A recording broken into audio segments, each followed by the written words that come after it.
الحمدللہ ہماری نیت کا اجر اللہ پاک نے ہمیں دے دیا ہے. باقی حکومت کا مسئلہ حکومت جوابدار ہے، اس میں ہماری کوئی جوابداری نہیں ہے.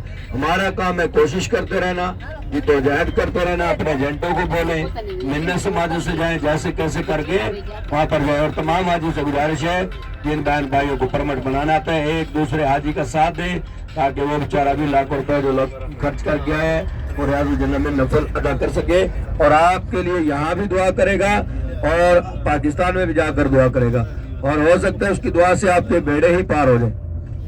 تو جائے کرام کافی لوگ ایسے بیچارے جن کو نمبر بھی نہیں لگانا آتا، تو تمام حاجیوں سے گزارے جن کو پرمٹ بنانا آتا ہے اس کیپ بنانی آتی ہے ایک دوسرے حاجی کا ساتھ دیں.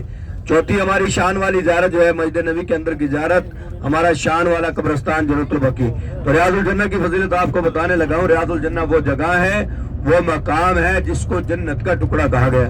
حضور پاک صلی اللہ علیہ وسلم کے روضہ مبارک اور منبر رسول کی درمیانی جگہ کو ریاض الجنہ کہا گیا.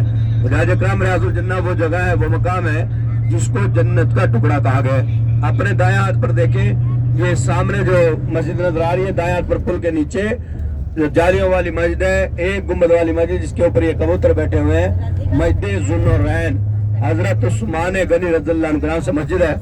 دو نور والی مسجد کہا گیا ہے. حضور پاک صلی اللہ علیہ وسلم کی دو بیٹیوں کا نکاح، حضور پاک صلی اللہ علیہ وسلم کی دو شہزادیوں کا نکاح حضرت عثمان غنی رضی اللہ عنہ سے ہوا، اس لیے اس کو دو نور والی مسجد بھی کہا گیا ہے، ذوالنورین کا نام دیا گیا ہے.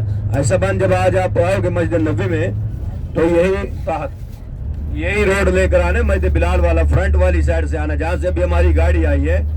تو آگے یہ پل ہے، پل کے ساتھ یہ مسجد ذوالنورین ہے، اور جیسے تھوڑا سا آگے جاؤ گے دائیں ہاتھ پر 309 گیٹ نمبر ہے، اور الٹے ہاتھ پر 4 مسجدیں ہیں. 3 خلفائے راشدین کی مسجدیں، حضرت عمر بن خطاب رضی اللہ عنہ کے نام سے مسجد، حضرت ابوبکر صدیق رضی اللہ عنہ کے نام سے مسجد، شیر خدا حضرت علی رضی اللہ عنہ کے نام سے مسجد. اور یہ دائیں ہاتھ پر دیکھیں، یہاں سے آپ کو نظر آئے گی، یہ سامنے مسجد نظر آ رہی ہے.